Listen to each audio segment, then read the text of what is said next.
Hello, and welcome to the BHS Blue Book video series. Today I have part of our fine arts section here with drama or theater and our choir. So we're going to talk a little bit about the courses that they have to offer, any prerequisites that go along with those, and then some of the collaborative efforts that they do together. So we'll get started. Right now we have Mrs. Walker and we have Mrs. Roddy that are going to be joining us. We'll start with Mrs. Walker. Miss Walker, what classes do you offer for choir? So for choir, we have a variety of different kinds of choirs that you can be in. We have a non-competitive choir that's called Bruin Concert Choir, and that is a choir that we only do performances during the day in class. It's for the student that likes to sing but doesn't necessarily like to compete and have that pressure, but they really like to learn about music. So it's a basics of singing.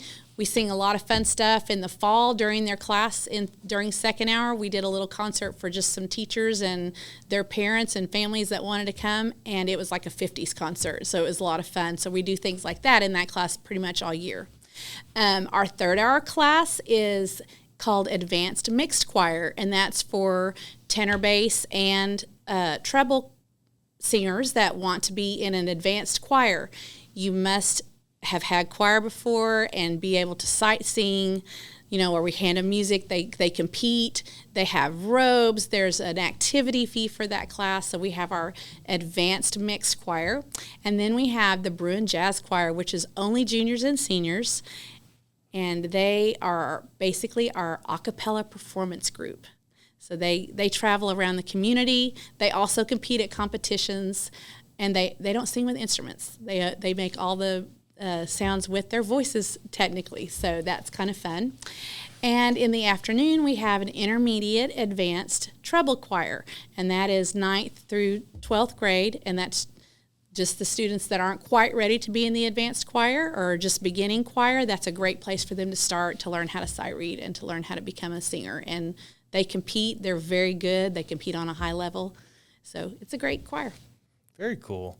All right, so moving over to the theater department, what's the variety that you offer? It sounds way less than what choir has, but kind of on a similar level. So my classes are simplified to theater 1 through 4. We call theater 1 that, but we call theater 2 through 4 advanced. And so theater 1 is I'm a terrible example of theater right now.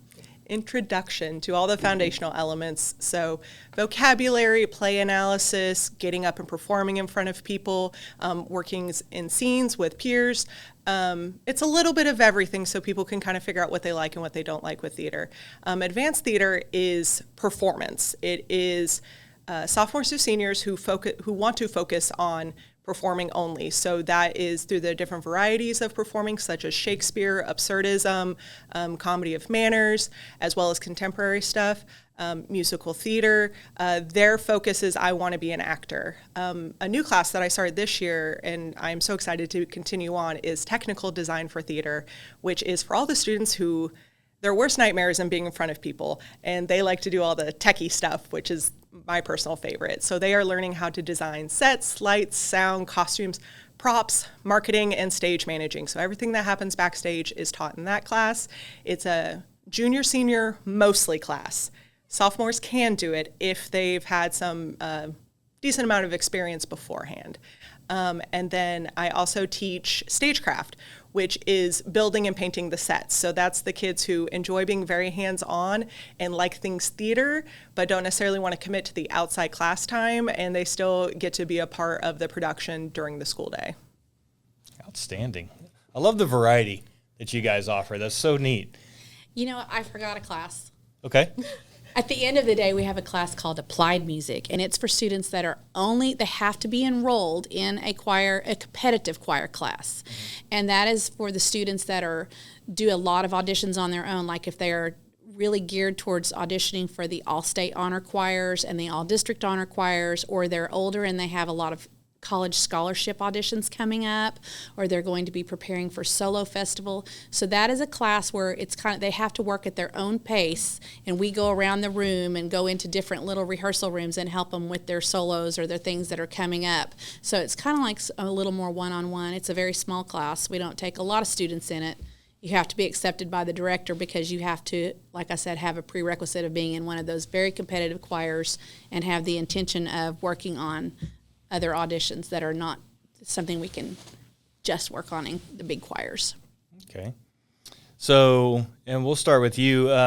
So with all those courses and all the competitions and everything you do, what type of like prerequisites do you have to not only get into it, but stay in the program, as well as any fees that they need to know ahead of time, to be able to compete and things? That's a good question. Thank you for asking that. So I'm going to start with the top choir, I would say right now, would be the Bruin Jazz Choir. When they're juniors and seniors, they have to have an audition. We have an audition in the springtime where students come in, and we make sure that I tell them what day to show up, and they come in. They don't have to prepare anything, but I give them a very rigorous audition. I pass out music they've never seen before, and they have to sight read it. We go over it like one time, and then I do some vocal things, and they have to sing individually for me. And so then there's just kind of a rubric and a score sheet. And so we take the top singers from each part. So that's a very small choir.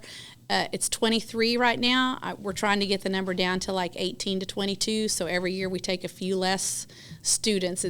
We're getting it to where it's going to be eventually with just microphones. And so they hold microphones and sing a cappella. But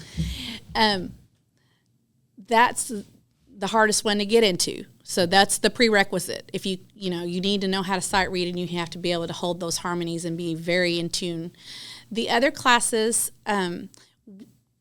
the advanced mixed, you either must have a teacher recommendation from being in a previous choir, like from the middle school, if they were one of their all-state choir members from middle school, or if they were one of their very utmost, top students, they might recommend them for that choir.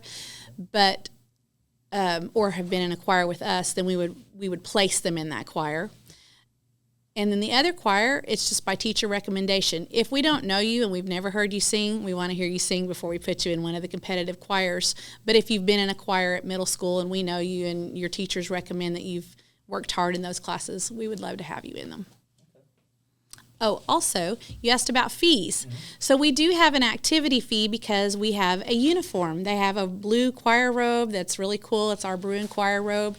And we have to have an activity fee to help maintain those uniforms and clean them. And we also make sure that the kids get a T-shirt with their activity fee, and it helps pay for a lot of the trips that we go on and different things. So that's nice. Okay. All right, so how about the theater department? Way simpler, way simpler. Theater 1, across the board. If a student, regardless if they've had experience in middle school or never experienced it at all, everyone takes Theater 1. After that, you get to branch off, and you either go the acting track or you go the tech track. And I don't have fees because our productions are actually outside of my classes. And so there's a lot of things that don't necessarily apply to my classes because they are separated from productions. All right, so one of the last things that I wanted to touch on is your guys' collaborations. You have several shows throughout the year. I know we have the opportunity with Bruin TV to go film a lot of those. And it's awesome. I really enjoy them, but it's just neat to see a lot of the same kids in different venues. And so I know that they're enrolled in both your courses or crisscross, and then they all come together and do some amazing shows. So I just kind of wanted to hear a little bit about that thought process and how much you guys actually collaborate, more than I know. It's probably well, if you haven't noticed, we match. That's how much we collaborate. That is one of the most fun thing about the Fine Arts Wing, because it's not just us collaborating. I think if you look, you said you go to, I know you go to all of them because I see you there, but there are kids that are in orchestra and in choir and in orchestra and drama and band and choir and band. So it's very integral, and we can just walk next door and say, hey, Mr. Kane, can we have some instrumentals play for us at our concert? They are so gracious. Or we can say the same thing to Miss Carr.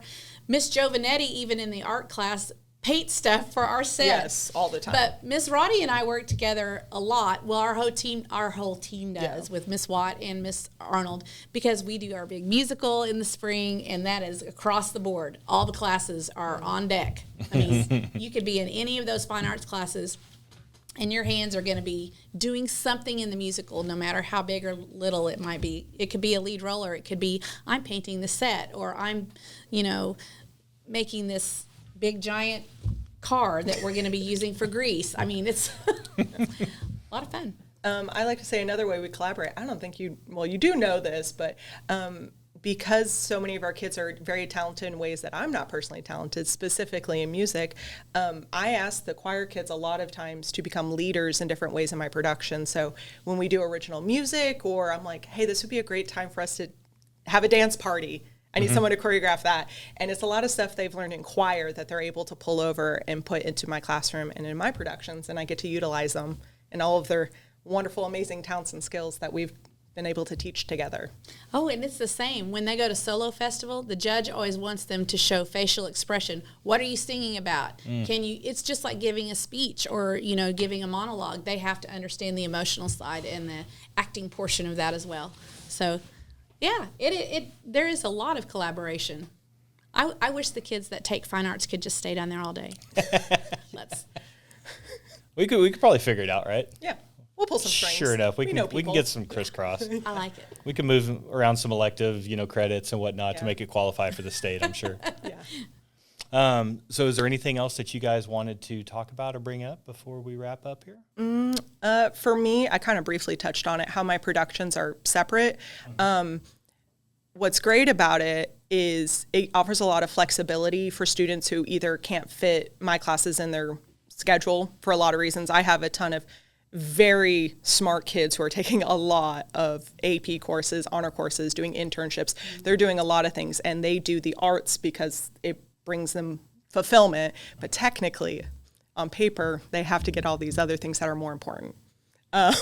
And so my productions are completely separate. You don't have to be in my class to do it. It's auditioned or sign up. And I take kids from all levels. And, my goal ultimately is to teach them so that I can kind of set them free by their second or third year. They are pretty autonomous and they got a good control of things.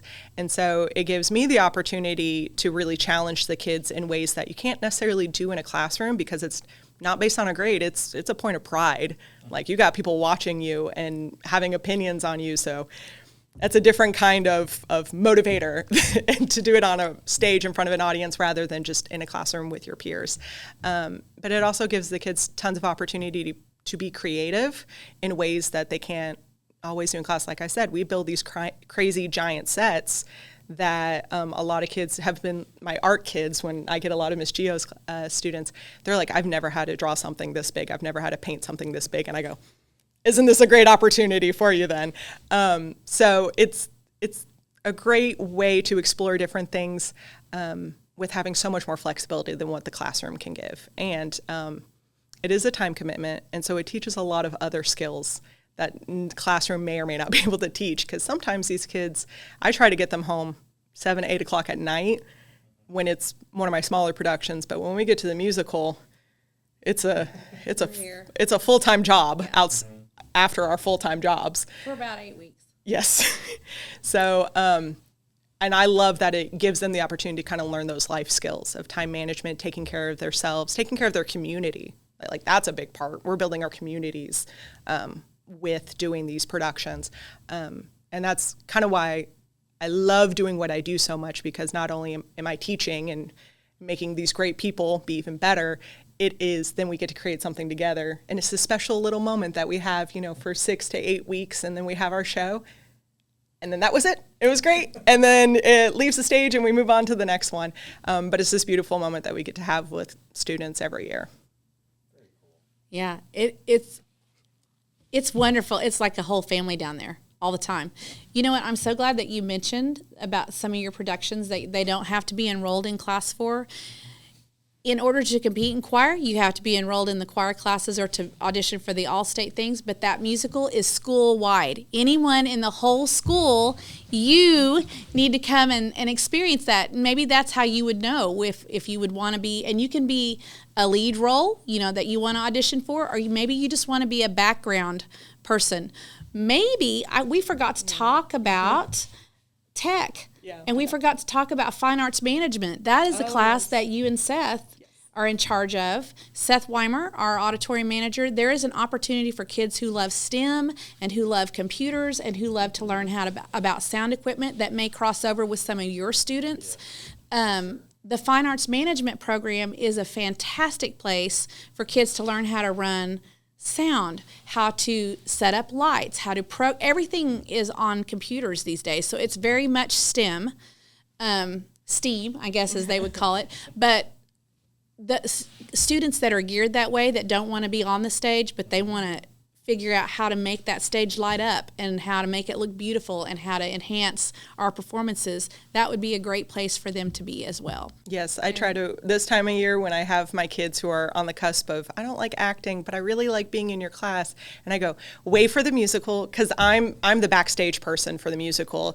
Miss Walker does an amazing job directing, and so I don't have to direct anymore, and I get to work backstage with those kids, and I love it. It's so much fun, and I get those more shy kids who are definitely more timid, and being on stage is too much for them. But then, and I know it sounds silly, but just them being able to move that chair over or move that spotlight or press that sound button, them being part of it too, it's like, obviously we can't have it without those kids. We can't without them. Yeah. They are very important. They are some of the most important people because the stage would be black and we wouldn't be able to see each other and, hear anything. So yeah, that's what I love most of especially when we get down to musical time, is everyone now has kind of found their spot and can really just have fun and learn new skills and, like I said, become part of a community. Excellent. That's who we are. Perfect. Well, thank you guys for coming on. Thanks for having us. Thank you guys for tuning in to this session of the BHS Blue Book video series. This was Fine Arts with theater and choir. Thank you all, and good luck. Happy course hunting.